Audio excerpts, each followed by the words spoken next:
আগামী 24 ঘন্টায় অ্যাকশন দেখবো, অ্যাকশন। সাল্লাল্লাহু ছিঁড়ে ফেলাইতে হবে খানকির। বাংলাদেশের অস্তিত্ব থাকবে না যদি গোপালগঞ্জ বাইতে থাকে।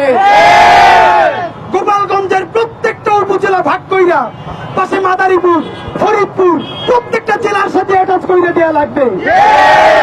বলেন খারাপ কথা বলি কেন?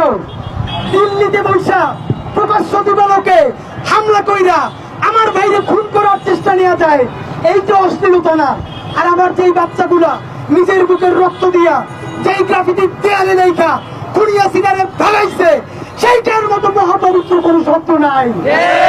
সুতরাং আগামী 24 ঘন্টার মধ্যে আমরা যদি গোপালগঞ্জে ছাপা ছাপা হইয়া যাইতে না দেখি, আগামী শুক্রবার হাজার হাজার মানুষ নিয়ে গোপালগঞ্জের উদ্দেশ্যে লং মার্চ ঘোষণা করেছি।